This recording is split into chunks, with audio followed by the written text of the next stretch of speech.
Welcome.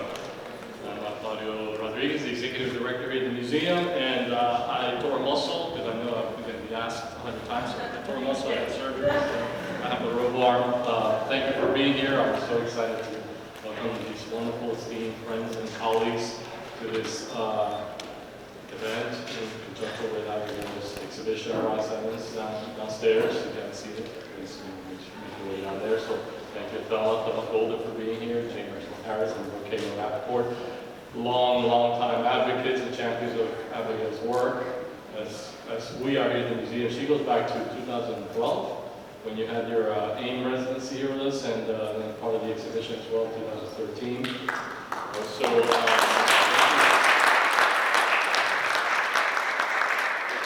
Also one of your works in our collection. We hope to no pressure. You saw, you heard me say it. And it's downstairs as well. So I want to thank you all so much for being here. Thank you for participating. I also want to welcome you all back December 3rd, 3 p.m. to do some salsa dancing for Mr. John Abrams' exhibition right here. If you have not had the chance, please make sure you're not I won't take much more of your time. I'm going to hand it off to our Director of Curatorial Programs and the exhibition curator and your moderator and our superstars today. Thank you so much for being here. Thank you. Thank you so much, Claudia. Thank you, everyone, for being here. Thank you, Abigail DeVille, Thelma Golden, Ursula Harris, and Brooke Kamin Rapaport. So as Claudia mentioned, Abigail's first survey, Bronx Heavens, is downstairs. Abigail's created a cosmic route for us that examines local, familial, and ancestral histories, as well as the elusive notion of freedom, but also asks us what are the possibilities in all of our journeys.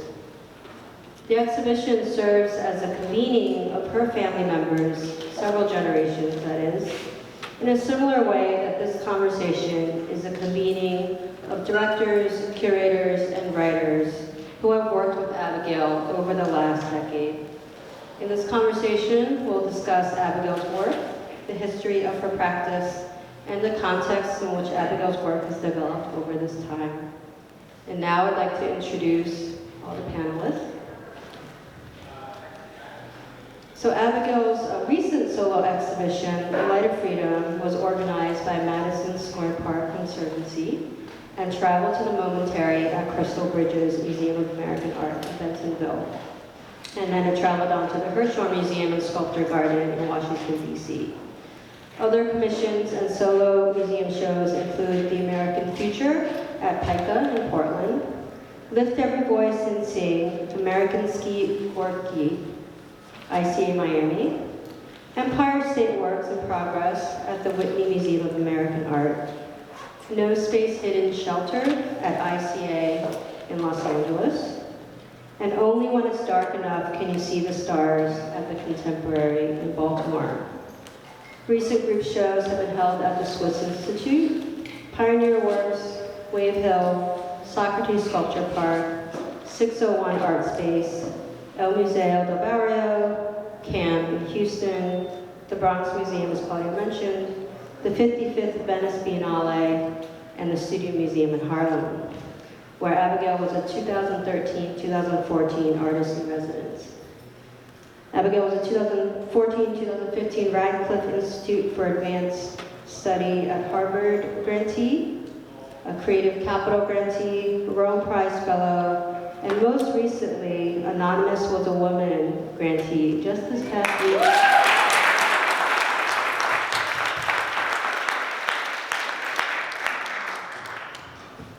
Thelma Golden is Director and Chief Curator of the Studio Museum in Harlem, where she began her career in 1987 before joining the Whitney Museum of American Art in 1988. She returned to the Studio Museum in 2000 as Deputy Director for Exhibitions and Programs, and was named Director and Chief Curator in 2005. Thelma was appointed to the Committee for the Preservation of the White House by President Barack Obama in 2010, and in 2015 joined the Barack Obama Foundation's Board of Directors. Thelma was the recipient of the 2016 Audrey Ermis Award for Curatorial Excellence. In 2018, she was awarded the J. Paul Getty Medal. She has received honorary degrees from Columbia University, the City College of New York, and Smith College. Jane Ursula Harris is a writer, art historian, and curator. Jane has contributed to Artforum, Art in America, The Believer, Book Forum, Bomb, the Brooklyn Rail, Culture Magazine, the College Art Association's Art Journal, Flash Art, Freeze, Garage, Surface Magazine, just to name a few. Her essays have appeared in recent catalogs and monographs on Jacoby Satterwhite, Warner Butner, and M. Lamar. As a freelance curator, she organized exhibitions and film programs at Pioneer Works, White Columns, 601 Art Space, FIT, Nighthawk Cinema, and Visual Aids, among others. Jane is a faculty member at the School of Visual Arts in the Art History Department. And Brooke Kamin Rapaport is Deputy Director and Martin Friedman Chief Curator at Madison Square Park Conservancy, where she is responsible for the outdoor public sculpture program of commissioned work by contemporary artists. Brooke was Commissioner and Curator of the United States Pavilion at the 58th Venice Biennale with the exhibition Martin Purrier, Liberty, Libertà. Brooke is the founder of Public Art Consortium, a national initiative of museum, public art, and sculpture park curators, launched in 2017. She was a long-term curator at the Brooklyn Museum, where she organized major exhibitions and wrote corresponding catalogs, and has been a guest curator at the Jewish Museum here in New York. Thank you all for being here.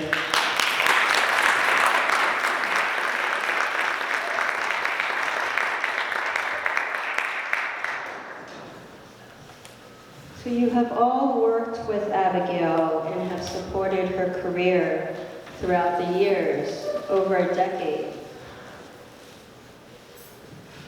Thelma, I'd like to start with you. I've included some images here of a group show that Abigail's work was included, called Four.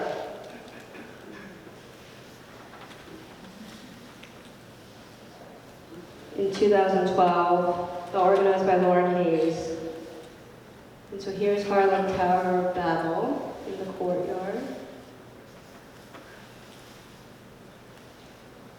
And then shortly after that, in 2013, Abigail started the residency program at the Studio Museum.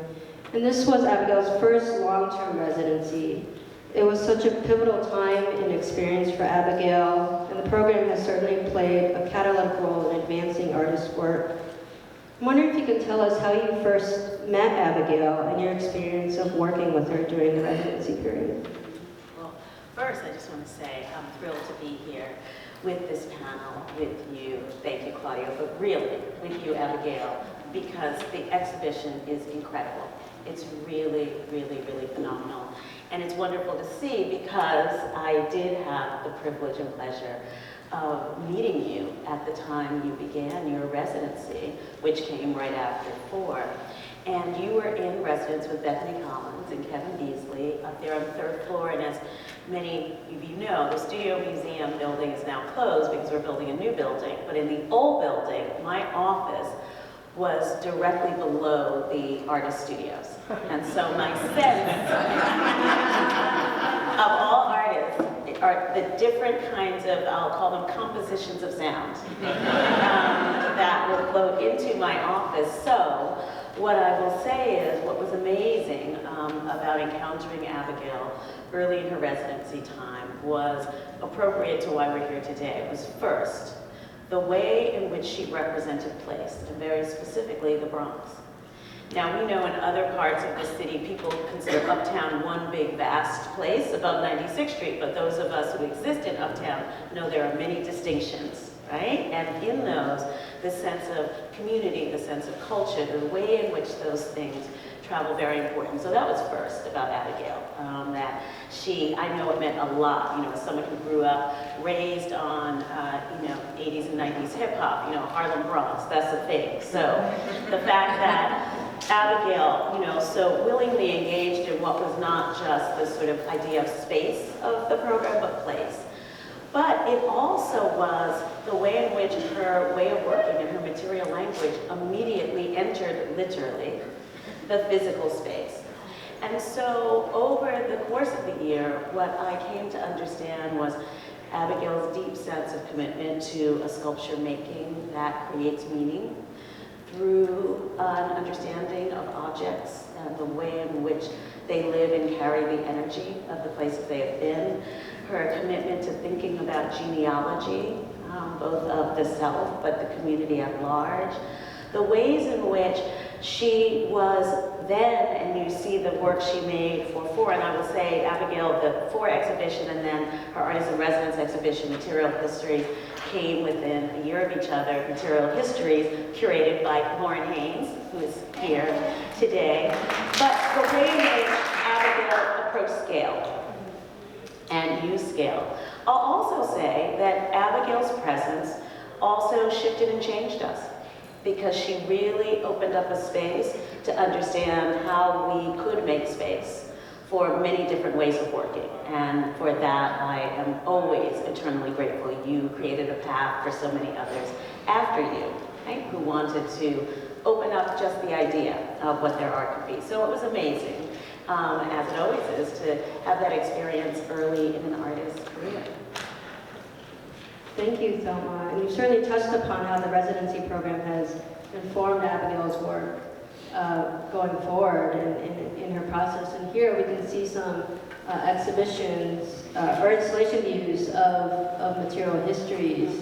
Can you talk about a little bit more about the role of this show, especially having Abigail's large-scale work in dialogue with Kevin Beasley and Bethany Collins? Well, I fear saying that, the curator of the exhibition is right here, and so I will leave any conversation in the Q&A, and Lauren can talk about that. But what I will say is that, in the residency program at the Studio Museum, the application process does not consider the end exhibition, right, at the time of selection. So that is, we are not curating a show in that process. We are picking 3 artists who are at an important inflection point, who would benefit from the time, the space, and the support. However, at the end of the program, there is an exhibition. And what I always find interesting is that it really creates another way to understand curatorial languages, because what happens is there is a conversation between the words, no matter what. And even if one doesn't find an aesthetic thread or a conceptual thread, it is there. And so what I remember so much about material histories is that Abigail engaged the building, and it's very hard for me to look at these images, right, because this physical space no longer exists. And, we had the, funkiest building in the world, right? Ceilings were too low, columns and vents, it was horrific. But everyone, I see images like this, but we loved it, and artists loved it, and artists made in it. And what Abigail did to take that compression of those galleries and expand it with that work was phenomenal. Thank you. Abigail, would you like to talk about your time at both the residency program and then having the exhibition, your work in the exhibition Material Histories? I think that moment was definitely a defining moment. It clarified lots of streams of new ways of working, and it was like an explosive period. And I do attribute the Studio Museum definitely has a part of that, because that's where I was based. That was my home base in that moment. And thinking about that was where the first 2 collaborations with R21 happened. I think it's Flair for the Dramatic and Harlem Stories. But I was, I also started actually very heavily collaborating with theatrical director Charlotte Brathwaite, who we went to grad school together, and unfortunately, just because of whatever school politic things, we weren't able to effectively collaborate when we were students together. But in that moment, things started to really take off. And so, starting from January 2014 through the end of the residency, which ended about October 2014, I did a set design that was Intersection 2014 that was at Jack's, which was an Adrian Kennedy play that the R21 video documents. And then through that, Charlotte actually was the assistant director for Peter Sellers for a Midsummer Night's Dream at Shakespeare Stratford, Ontario Festival. And so that's how that opportunity came. Peter Sellers actually came to my studio at the Studio Museum to give me a studio visit. So it was just a catalytic moment where the set design started, procession started, like really having, thinking about the largeness of practice. There are multiple ways of telling stories through material, through space, and through choreography of just bodies in space, in as many ways as possible, and having lots of conversations with different people. And you know, I think early on I might have asked Lauren for a list of all of the alumni who had done the program, and I know that, you know, like looking out of the building or looking out your window and then seeing a portion of the David Hammons flag just like flying out the window, you know, like there is not a moment where you're not consciously thinking about the legacy on which this place has been built upon, and how, you know, now you're in conversation with all of these people just by being there. And I know that, like, that definitely shaped my thinking about what potentially was possible. Thank you. And then we're looking at some images here of Intersection. Which I actually went to, which was an incredible performance in that set, sculpture set, right? Which kind of has these sort of wormhole-like elements, which, you know, the play that was taking place there was going back and forth across time. I think between a character in modern day Ghana and then speaking to Beethoven. Is that right, Abby? Yeah. Yeah. So it was nice because you got to be sort of in the same space as the performers. And I had no idea that it looks like when you show the slide where the lights are out. I had no clue what that is. Yeah, it's so different. Yeah. And then this was another iteration, Abigail, in LA. Yeah, that was in Revolution in the Making at Hauser and Wirth in 2016. Oh, so, okay, my mistake.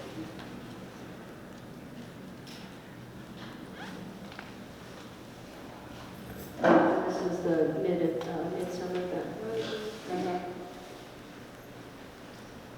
How did you suspend all of those materials from the ceiling? So Stratford is a well-oiled machine and it's unionized labor, so I was just like, oh man, I'm gonna be spoiled for life after this. It's like 16 guys on scaffolding, and I was just telling them, oh, but no, move it a little bit this way, put that there. There was somebody that was following me around with a drill, like every time I put something against the wall, they would like, I was just like, oh damn, you know, and then I had to go back to the Studio Museum and make the show for Material Histories right after that.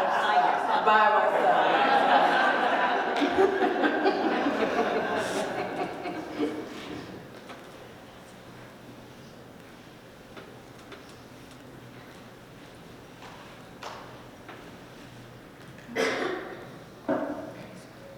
I'm up for this piece. Incredible. Evan, did you want to elaborate on any of the pieces that you showed on Material Histories? Well, this I was thinking about the Washington Monument and then housing and equity, and there's there are two box springs that are up against the base of it in the back, and then there were these cascading bodies that were coming out through the length of it. But I think maybe that was like the first moment that I made a reference to a classical kind of form, and I think maybe in that moment I wasn't clear on how this form like existed in the American mythology of like power architecture, and how Washington D.C. was envisioned, not realizing that it's like, you know, based on an Egyptian, you know, obelisk, and how the Romans were looking at Egypt and how they actually stole some of those things and installed them in Egypt. But this longer conversation about the legitimacy of power, how that's demonstrated through placing yourself in lineage with ancient power. You can certainly see that carried throughout your practice, and certainly downstairs in the exhibition. And then do you want to talk a little bit more about the performances and the processionals that you touched upon? Well, this is just a screenshot or still from the second Art 21 video, which was the Harlem story. So I was thinking through my family story in Harlem. That's where my great-grandmother and my grandmother came I think in the early 1940s, and from Richmond, Virginia. And I think my great-grandmother's father had already come maybe in the 30s and established a barbershop on Lenox Avenue. And my grandmother and my grandfather lived across the street from each other. That's how they met. And so like thinking about the ways in which how a place holds tons of memory and residue and how that speaks or translates over time, and then your relationship to that space and place and what does that actually mean to you, and then thinking about the ways in which in terms of enduring kinds of economic and educational inequities, how you don't actually ever have a piece of it. Like you have a piece of it in your heart and it's not something that you actually own, but it's a part of the legacy that shaped you. And so I think that's also what I was doing, was like going around and dropping casts of kids' heads that I actually casted at the Bronx Art Center in like 2008, 2009, so I had nothing to do with anything, but like thinking about claiming space and dropping these little babies' heads all over the place. Oh no, that was my head that I in front of this house, in front of this building that I think is the site, which was the boarding house that my grandfather was, where he was born and where he lived and he was raised. So there was, the people who ran this boarding house, their last name was DeVille. They're the ones who raised him. I think through I think through ancestry, I finally located who his birth mother might have been, but she was German, and clearly my grandfather was half black, and she had the baby there and then gave him to them. So he never knew who his birth parents were. But so that building in particular was demolished, I think in maybe 1969 or 70 for failure of paid taxes. And so it's like one of the only new buildings on that entire block because of that. And so just thinking about, like the inhabitants of that current space or that building, of course had no idea what the history of that space or that place was before that. That Art 21, those two Art 21 videos are so good because you see Abigail with a shopping cart going through the streets of Harlem, and everybody's sort of like looking at her like she's crazy. And yeah, the whole performance, and then you end up in that burial ground, right? Yeah, that's what this is. So making something that could speak to the unmarked, which I don't think is true anymore, but at that moment there was there's an African burial ground that was underneath an MTA bus depot. And there were these women, these church ladies that were insisting that the city actually excavate the site because they knew that this church existed like in the 19th century and they had records of parishioners that were buried in this cemetery. So there were a bunch of cemeteries in this area, and the white bodies were exhumed and reburied in the North Bronx, and then the black bodies were left there and mixed in with the development that happened on site. So when they excavated, I think there was a New York Times article about this in 2016, but I did this work or this performance in 2014. Like they dug down maybe 5 or 6 feet and they hit human remains. So, I think there's all this other development conversation that has happened around that site since then. So that's not what it is now.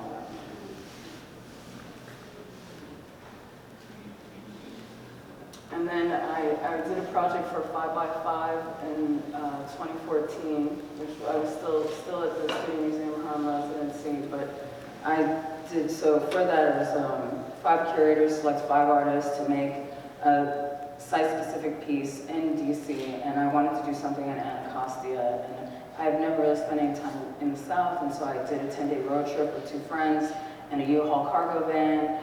We went through numerous cities, through different states, through the South, picked materials, did a lot of research, and then came back and did this procession, which was a sunset procession from Frederick Douglass's house in Anacostia to the sites where the installations were. That was amazing.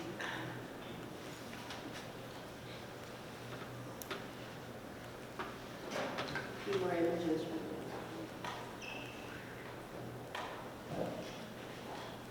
And then I during that time period, parts of the trip through an Instagram account called The New Migration.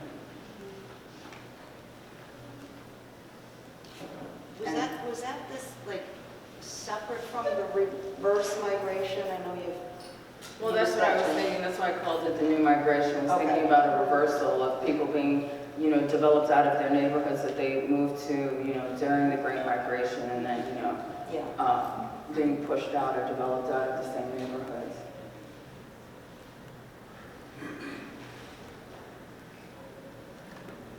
Can you talk about this kind of dialogue or this relationship where you have all these projects going on at such a very fruitful time, and then this is all during the residency of the Studio Museum? How has one formed the other, or how has these projects, when you bring it back to the studio, how has it informed your process? I think the thing that collaborating with multiple people, and especially in like a theatrical context, like you're always aware of audience, how specific things are communicating, spatial compression, right? Like how you organize a space in which like there's subtle ways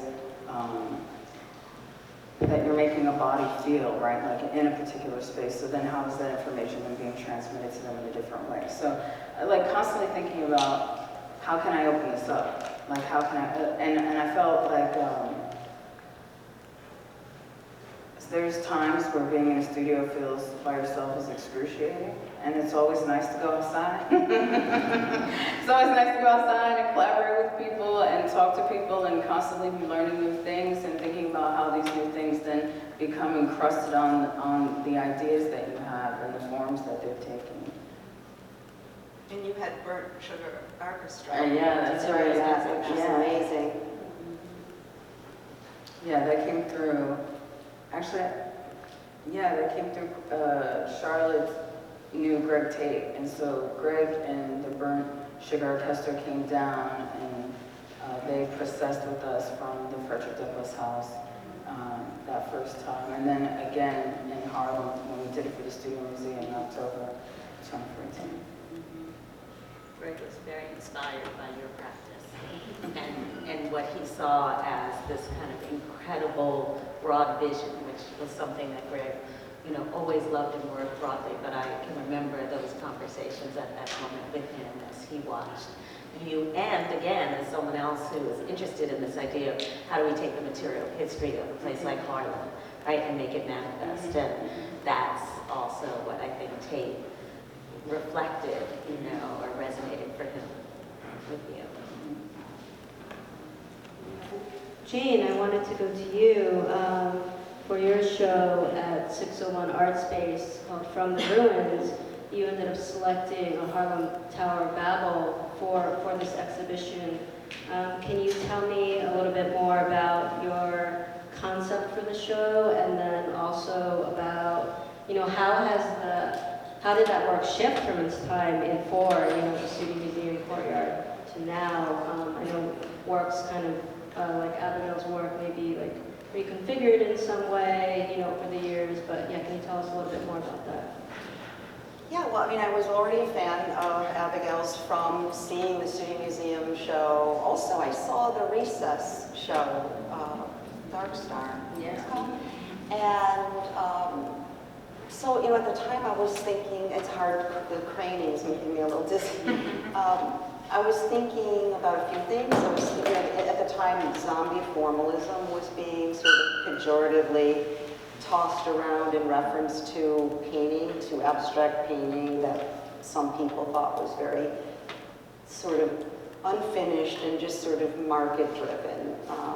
This sort of quickly produced work that one critic called, tentative, self-canceling, unfinished. So these negative terms.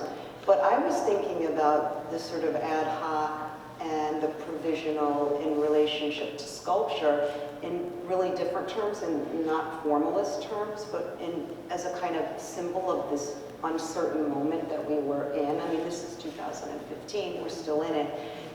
This idea of being perpetually on the brink of disaster. And there was a lot of apocalyptic art going on too. But what I found was that a lot of it kind of fetishized decay or in some ways, sort of embraced this sort of, these nihilistic fantasies in a way that just almost embraced the end and wasn't really confronting this idea of this really precarious moment that we're living in still, this Anthropocene moment.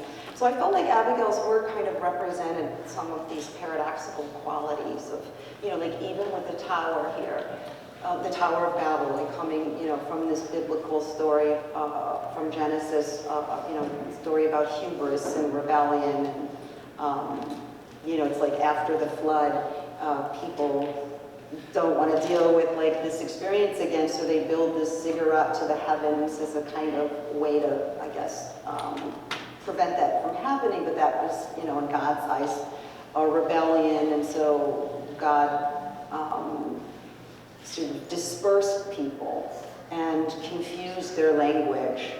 And it's, can be looked at as well as kind of creating diversity in culture. So it has, again, this kind of maybe paradoxical message. But, like one tower is on its side, one tower is standing. And so again, this idea of peril, but also of hope. There's a lot of paradoxical qualities in Abigail's work that I'm drawn to.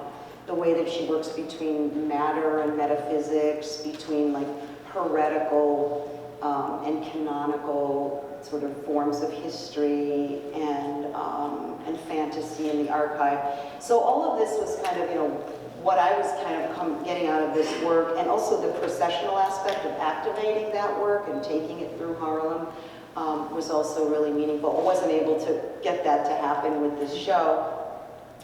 So ruin porn was kind of in the air. I was thinking about that and gathering work that I felt like critically engaged it in a really different way, zombie formalism, and also the idea of the apocalypse, which we, a lot of times equate with catastrophe, but again, in the biblical sort of story, it leads to revelation and transformation. So I was, the from the ruins ... was kind of a way to suggest that we may be in this moment, but what's coming after. So I was trying to imbue a sense of becoming, and I felt that Abigail's work really had this, ability to kind of summon this lost past, but also to evoke a state of becoming, of what could happen from all of these materials. And I really deliberately didn't want any human figures in it. So there's an archaeological quality that's going on. And Julie Schenkelberg here is an artist who, you can't really see it, but behind Abigail's work, she assembled all these kinds of similar kind of archaeological materials. This idea of salvage, of recuperating the past and doing something with it, already to me kind of has a sense of promise or potential. And Abigail's ability to kind of, alchemically transform garbage into meaningful structures was I think also interesting. So this is kind of like the basic outline, and I wanted to do a follow-up to this show that because a lot of the reviews just took it as a very apocalyptic show, and they may be lost, or maybe it was my failing to not really stress enough this idea of the potential. What will we do with all of this? What can come from all of this? And I didn't get to do an exhibition. I got this grant for Cultured Magazine, and so I ended up doing this long article called Hertopia. But it makes, Octavia Butler's quote, which I don't want to scramble it, but in order to rise from its own ashes, a phoenix must first burn, was kind of what I was thinking about with this show, and it's kind of what, the Hertopia kind of also, tried to emphasize these sort of feminine, female, and feminist, womanist visions of where we might go. Thank you, Jeannie. And you certainly touched upon a lot of points that resonates, the themes of the show resonates with Abigail's work. And Abigail, I wonder if you can talk about how you saw your work in context with the other artists and your experience of being in that show. She's like, I'm ready for that one. Yeah. Latoya Ruby Frazier, who is how I met Abigail, she's there as well with some of her images of Grab, her hometown.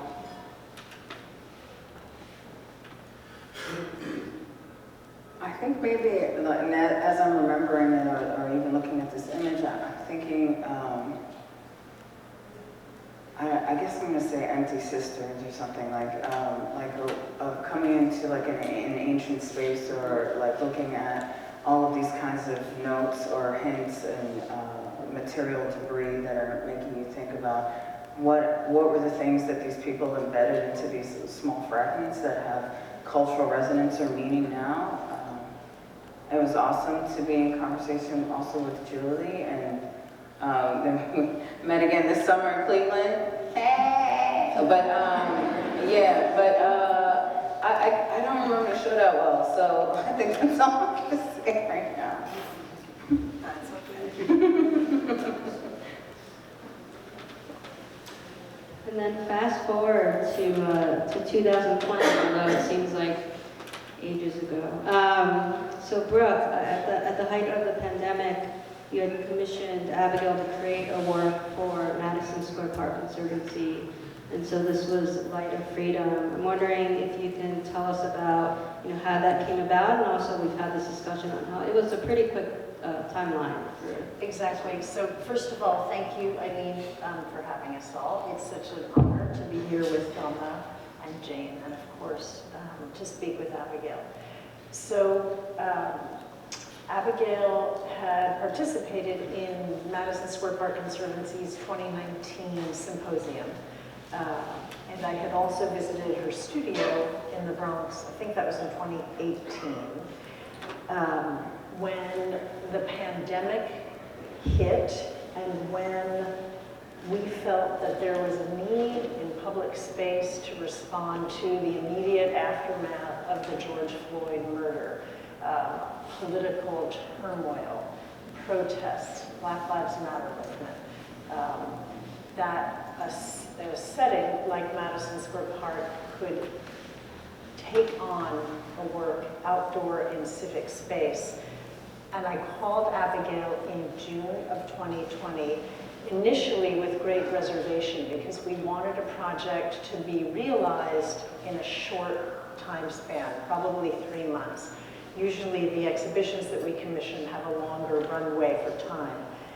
So I shored myself up, I called Abigail and I said, we talked about it, and I said, do you think you can bring a project outdoors in public space in Madison Square Park and open in October?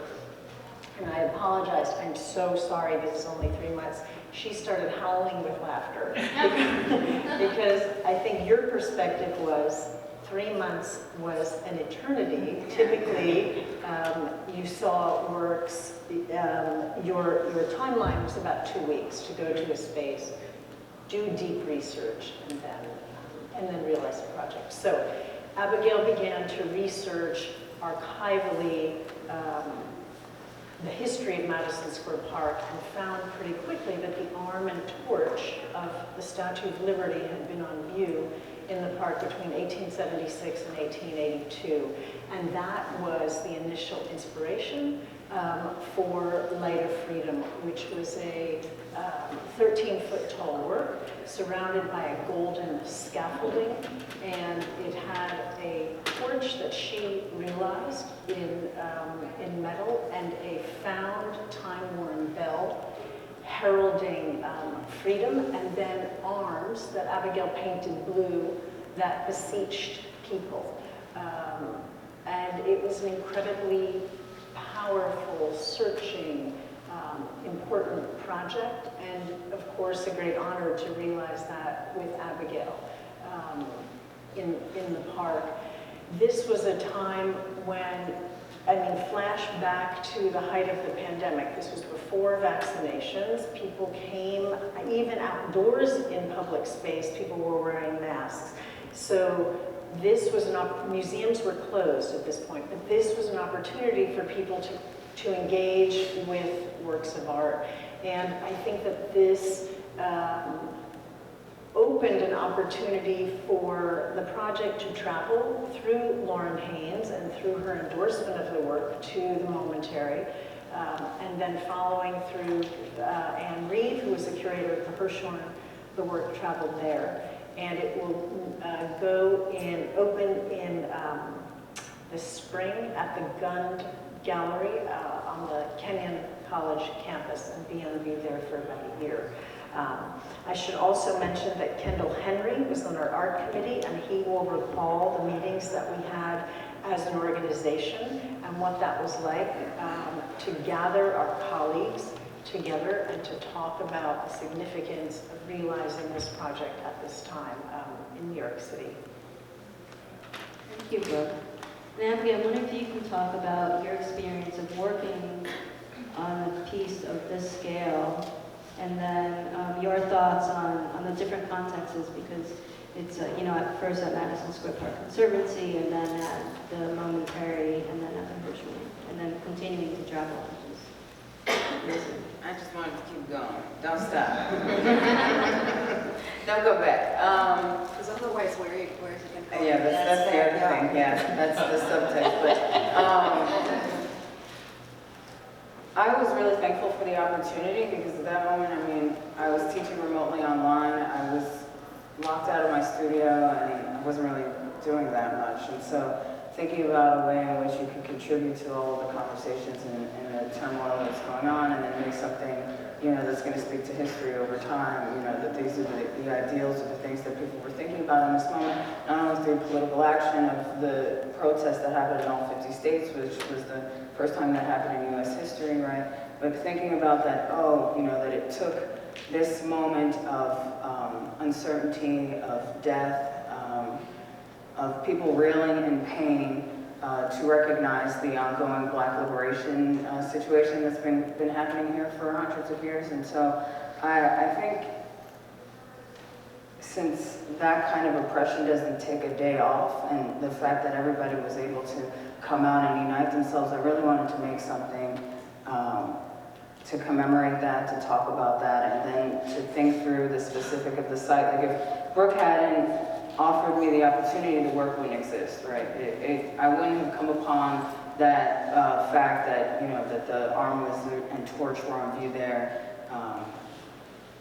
in 1876, 1882. I wouldn't have made anything in response to that. And so then thinking about also like the longer Black history here in New York City, and finding information about the first Angolans that were brought here, and them being like the third group of people, here from the native populations like Zolanabe, and then the Dutch, and then Black people. I mean, Black people have been here like 3 years into the New Amsterdam project. So thinking also about this kind of long, enduring presence, and the ways in which they acted as a barrier to protect the colonialists that were in the lower part of Manhattan. There was a situation in which they petitioned for their freedom when it was New Amsterdam, and they were given a kind of half freedom, and so they still could work, be subject to work at any time, but they were given lands, parcels of lands where like NYU and Washington Square Park are now,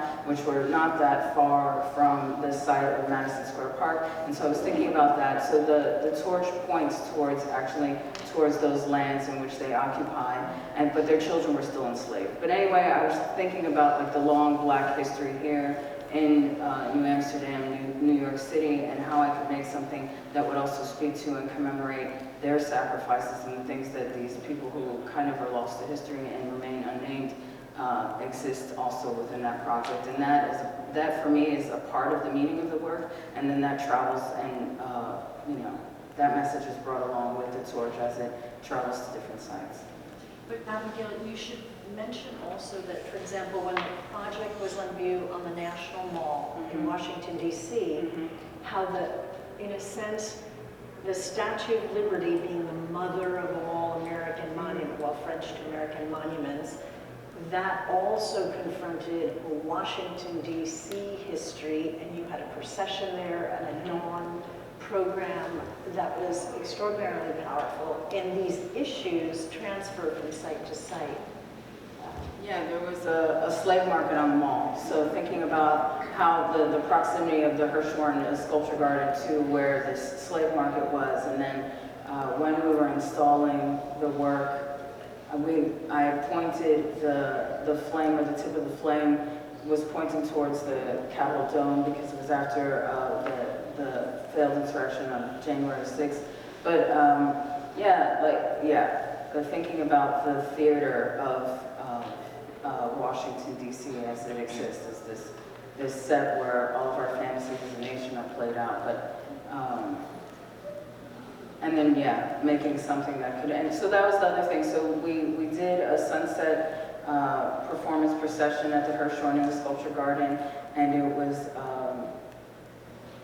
I think it's called Liberation Call at Dawn or something like that. But I was thinking about the insurrections of January 6th and the kind of complaints that they had in terms of feeling powerless, or, that the country is going in a way in which they don't, like appreciate or something, and then thinking about actually other kinds of struggles for freedom under this idea of democracy. And so I thought of the Stoner Rebellion, which is something that I'm always thinking about. But so I read the names of the actors of the Stoner Rebellion actually at this morning performance, and making something that could speak to them, to their struggle, like when people who were enslaved then freed themselves and killed their oppressors, right? In terms of thinking about the weights and the ways in which history is actually enacted, like what actually is the struggle for freedom here? You know what I mean? Like, and thinking about actually the stupidity and the nonsense of those actions of January 6th, which actually destabilizes and makes us all unsafe, right? Anyway, but yeah, so that's the thing that I'm constantly thinking about. Like for a friend of mine actually said this to me recently, and I'm just gonna quote it, but as above, so below. But thinking about like the ways in which the cycles of history that are continually, the things that were laid out in the foundations of this country, and the things that have like long endured, right? Like the blood that is seeped into the ground, and then the plant that rose up in that place, right? And then the fruit that is then like born on those trees, and how it drops down, and how we continue to eat it, and the cycle just keeps on going. And so how do we break out of the traps of the systems that were laid down, in which like, and these are the larger questions that I'm always thinking about. What is freedom actually? Like, what is that? What does that actually mean? And what is truth, and how do we understand it? But yeah, so that's also one of the things that has happened in how this piece has traveled, is thinking about the site that it's now occupying, and then how it can engage in the histories in which it's taking place. So I'm excited for the Kenyon College collaboration, because then I'm going to go there, I think, next month, and figure out where it's going to get placed on campus, but also collaborate with students and dig up some of the dirt that's there at that university.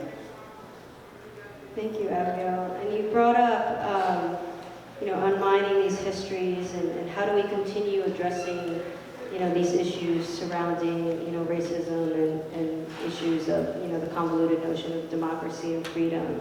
And I'd like to open that up to Thelma, Jane, and Brooke. How do you think we should, what is a way to continue addressing, these issues that Abigail has been doing in her work? Would you like to start? It's interesting, I've been reading a tome recently about democracy, and the idea is that democracy has enormous tension in it, and I think this project, Light of Freedom, really highlighted that in so many ways, and also just around the public programs that we had in conjunction with the exhibition. Abigail was in conversation with Ed Berenson, who's a professor at NYU, who had written extensively on the Statue of Liberty, and how the statue, as much as it's a symbol that school children are taught about, in fact, it has not welcomed everyone onto American shores. And so this tension exists about symbols and taking down those symbols and about historic monuments. And this was all conflated, I think, in the work and in your work as a citizen archaeologist in bringing up these subjects for people, especially in public space. I love that citizen archaeologist. It's a great title. You want me to? No, I know that Abigail has been inspired by Noah Purifoy's work, Louise Nevelson's work, Robert Rauschenberg's work, and many others. But it's so interesting because Nevelson was an artist who also looked all around the city and found her materials with which to work. But she painted everything in a monochromatic way. She really hid the identity of the materials and the history of those materials by making everything all black, all white, or all gold across the length of her career. But Abigail is doing something very differently with found objects, and she's both, I think, celebrating those objects, but also critiquing them in the work, and that's something that's incredibly compelling when you look at her sculpture, when you see the exhibition downstairs, and consider how this has been an enduring part of her practice.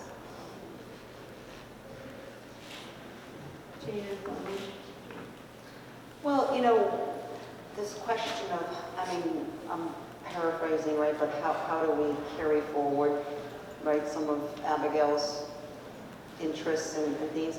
I think the issue of gentrification in this city is a very serious one that does not get enough attention. And I think that one of the things that Abigail does is, the intersectionality around race and class.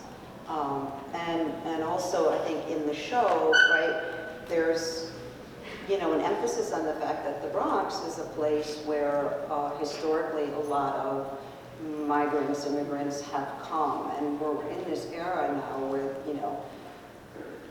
like the issue around migrants, immigrants, the fine line between a migrant and refugees, it's just really, I think, intense. So for me, I'm just hoping that there's more exposure and discussion around that, both in that local sense of gentrification here, and the displacement and the reverse migration, and then in this kind of larger global sense in terms of, how the way that the far right is just, organizing around this issue of migration globally.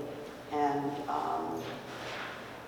yeah, I just think we all need to kind of deal with that. And I think perhaps one way to consider your question is to think about it in relation to the other ways that Abigail gives us to enter the work and thereby, some of the work that the work does. And I think an important thing to think about always, or what I feel in engaging in the work past and in the show downstairs, is also the place of memory and the relationship of memory to history and the relationship to an understanding of history to democracy, right? And so the impulse that in the work that you have to narrate, to create fuller narratives, often where they have been lost, creates, for me, a sense of placing that effort fully, right? In an effort that is about, to your question, of freedom, right? The ability to narrate into history effectively. And so your use of object, the found object, or not even found, because I always find that an interesting term, the way it imagines itself art historically, is as if the object did not have a life before it was found, right? It's, very, feels like, yet again another way of imperialist ideas in art history. But these objects that you create another life for, right? But reflect the life it might have had, feels a significant way, right? Into thinking about how histories are written and how they're created and who gets to create them. I mean, you spoke about it, you know, around the boarding house, right? The way the erasures, you know, and it's something interesting. There is a lot about artists in residence, you know, studio museum artists in residence who are from Harlem, but the way in which the navigating of thinking about it comes through a different relationship as an artist. So your sense of telling the history of that part of your family history, but knowing that probably no one knew that, right? Until you raised that history up, because there's such a sense of wanting to push towards a future. Thank you so much. And with that, I'd like to open it up to the Q&A portion. Do you have any questions for the panelists? Yes?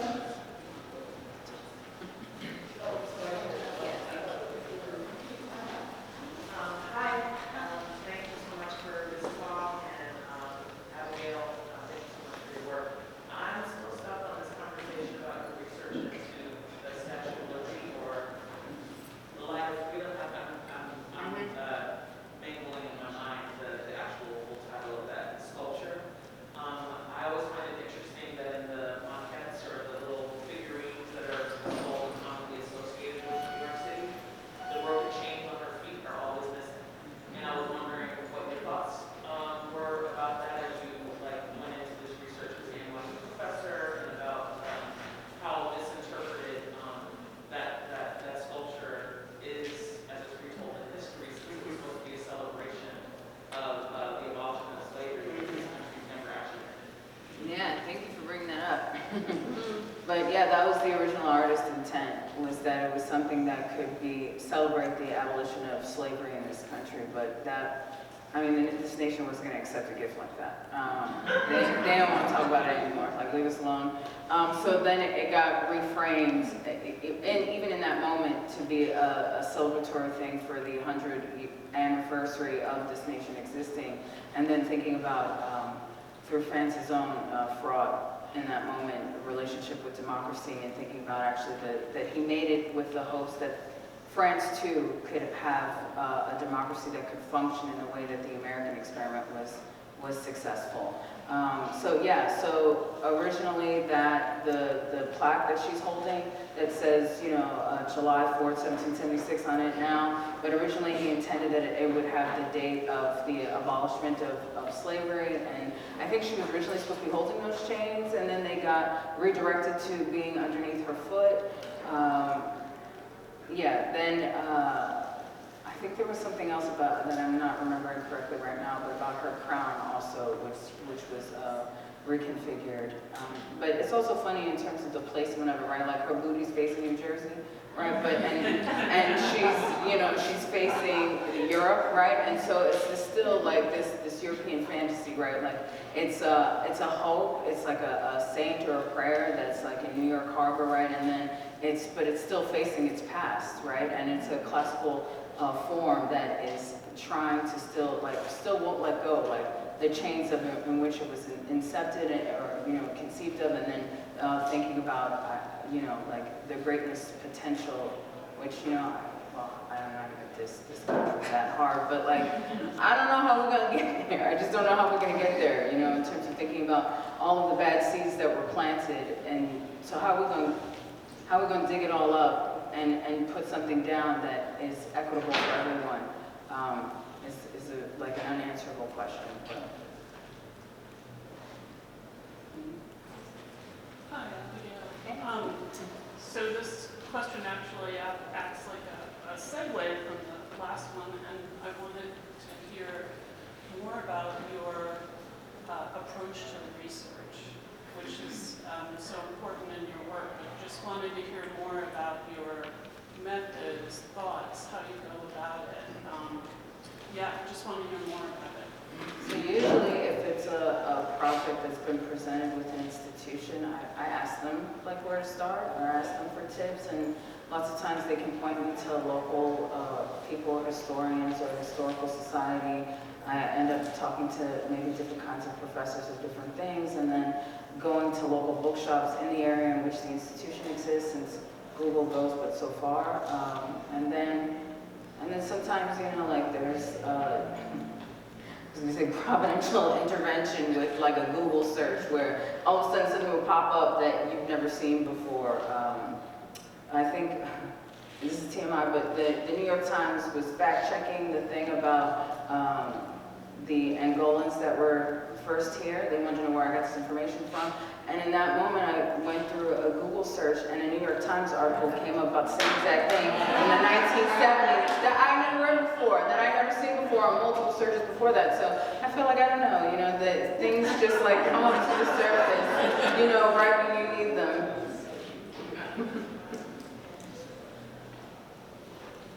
I have a question from your art downstairs, which was so wonderful to look at. In one corner, there's like a lot of splatter paint that reminded me of Jackson Pollock, and I was wondering if what was going through your mind with that? Was it like a reference to him, or like, hey, he didn't invent splattering, or what was it? Yeah, he didn't invent paint, water, or surfaces. I mean, I know. That's something, anyway, I'm not gonna go too far with that. But I was thinking about the cosmos actually, and thinking about how to activate that portion of the room. And I use a lot of water with that kind of painting, and then thinking about how natural systems are replicated like throughout the universe, on Earth, in us. And the way that water can make paint dry that looks exactly like things that you would find, like a geological formation, or, you know, just it replicates itself, it mirrors itself. So I feel like, in a way, water is the artist in those things. And then in terms of like the color usage, I was thinking about New Amsterdam again, because it's also in proximity to this piece called Half Moon, which was made with remnants of a sculpture that I made for Socrates Sculpture Park in 2016, which was a small replica of Henry Hudson's ship that he sailed along the river that bears his name in like 1602, 1603, and tried to abduct some Native Americans. Anyway, whatever. But thinking about that this New York is not actually, you know, New England because of the Dutch history, right? And what does that actually mean? And then when you look at the history and you see the difference between the way that the Dutch approached the colonial project here versus what happened when the British took over, right? Or that the fact that this city's main source of income or commerce, besides, was a mainstay of it was slavery, right? Like, even though New York doesn't think of itself that way, but anyway, yeah, so I was just thinking about all of that, right? Like the violence in creation, the birth of creation, when you're like cracking eggs and, you know, making new things, right? Like, you know, I say this all the time, I say it now, like, you know, 5% of our bodies are made up of stardust, right? And so, like, we are everything, right? Like, we're actually infinite beings if we think about ourselves in very small, compressed ways, but we're actually infinitely powerful with a lack of imagination.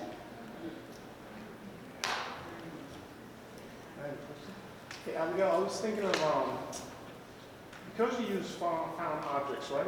Are you some kind of environmentalist in some sense, in that you're not going to Home Depot and buying new objects? And the other thing is, because you take it essentially garbage and making it high art, is that some way like poking fun, like poking at the establishment and say, you discarded this thing, but now I'm forcing you to reconsider it?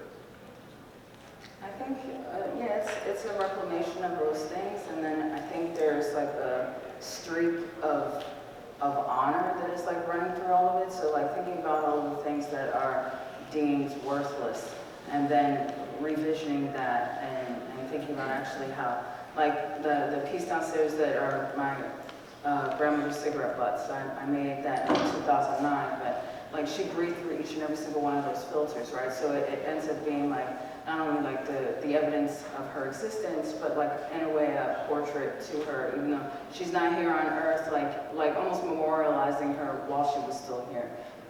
So I think it's that. It's like I'm constantly trying to think about us on this very long timeline and the smallness or the shortness in which we see ourselves, but then also how short our time is here, right? Like, and then the ways like when you make art, how that connects you to like ancient man, or like what are these inclinations or longings in the first place, right? Like the way that when you make something, it connects you to like all of human history, right? Like that's what you're in conversation with. Can I ask a question that's a tangent to that? Because I do want to maybe wonder a little bit about this idea of garbage. And so can you talk about your relationship to the found object or how you characterize the materials when you bring them into your practice? I think that I'm not thinking about it as garbage, I'm thinking about it as information. And so it's just like what information is available for me to reconfigure or reconstitute, and then thinking about that as like operating as like, I don't know, like a new song or an essay, or it's like a note for some composition that you're writing, but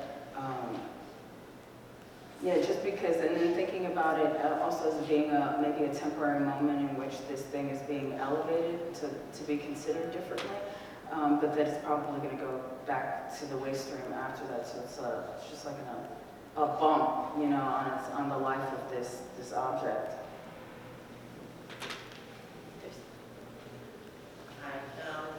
I love that quote, as I was so blown that I came across it recently as well, and yeah, I think it describes your work so beautifully, the metaphysical and material at the same time, and what's on earth and then what's below earth. I was wondering if you could talk a little bit about, like directly, about maybe your spiritual upbringing.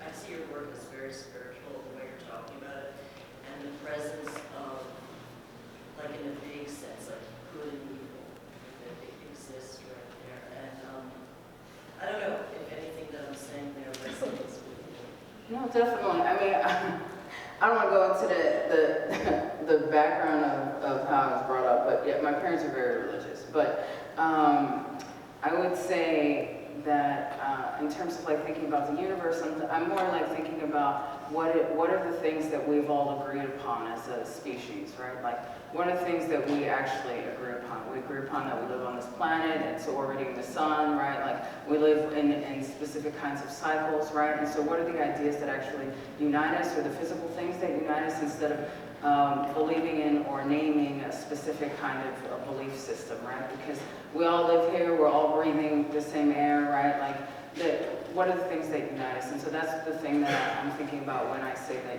5% of our bodies are made of stardust, and then thinking about stars are actually the building blocks of the universe, right? Like, without them, we wouldn't exist. I was having a conversation with a friend not that long ago, and he said that when he looks up at the stars, it makes him think about the fact that all of humanity, all of us have always looked up at the stars, right? Like it takes us back to the beginning of humans, right?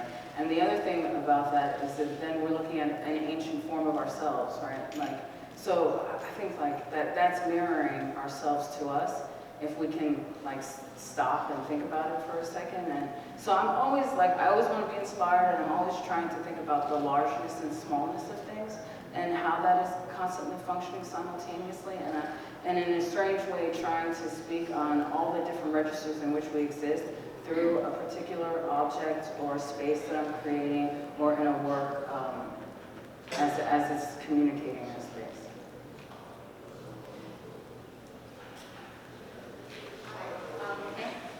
So I'm always thinking about time when I think about your work, and just sort of like how sort of like the sense of linear structures of the thing being broken down, and this is very unidirectional, particularly when you see all the works together.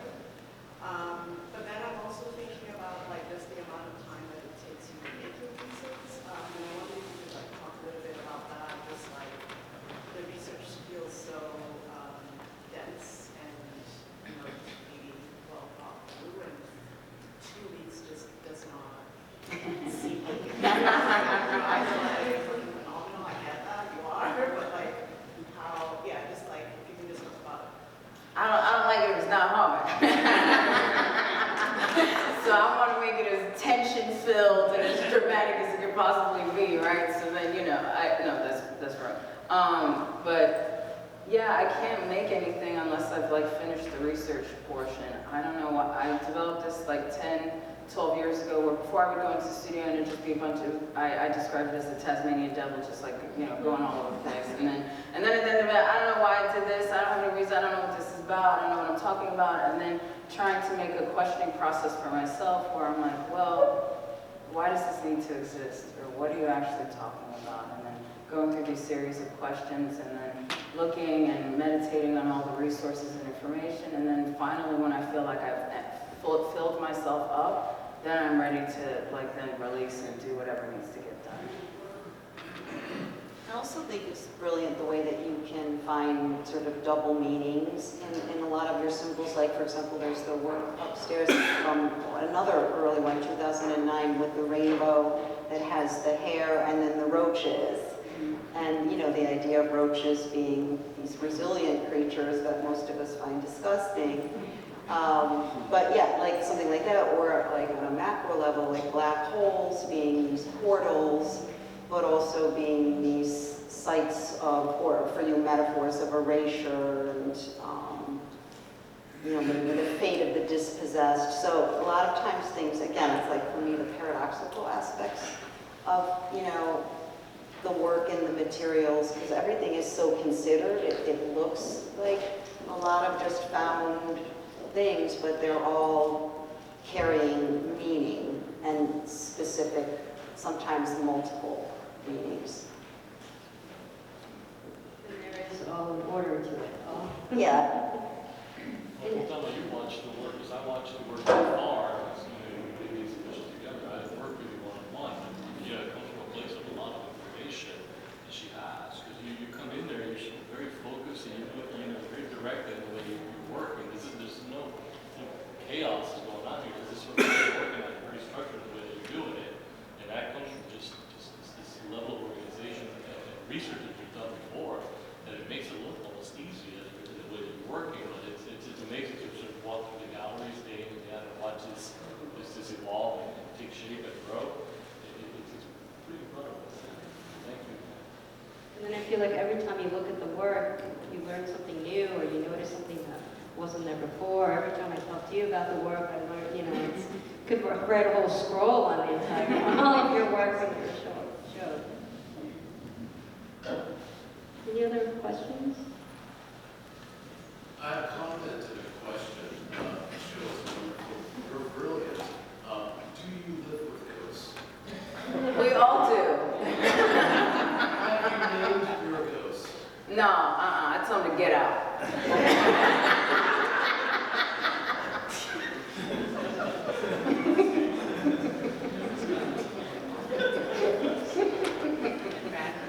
Can I ask one question? I know I'm interested, but I'm sure others are too.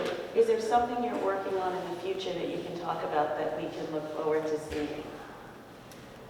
Yeah, I had an idea. I really want to make works in response to Beverly Buchanan's Marsh ruins. And I've been to St. Simon before, and I was looking for the site where Eagle's Landing, and I saw that it was in the backyards of some private homes, but I haven't like gone and searched for her work, and I really want to do that. Can you tell the audience a little bit about that work? Yeah, and so Beverly Buchanan made these beautiful concrete, discrete sculptures in the landscape that have to be like sought out for to commemorate what happened in Eagle's Landing, which I think happened in around 1804, 1809. But there was an insurrection of a ship of people who were brought from maybe eastern Nigeria, and they overthrew the ship, and with seeing the land and knowing the future that was awaiting them, they were all chained together and instead decided to go into the water, and they drowned. But there is also this mythology that was created around that where they flew back to Africa. And so I think Toni Morrison cited that in Song of Solomon. Yeah, so there's a rich history there of many artists like responding to that, and I just all of a sudden had that idea in the last week. She's just amazing, and you got to do that exhibition Oh, with yeah. her, which was incredible, that two-person show.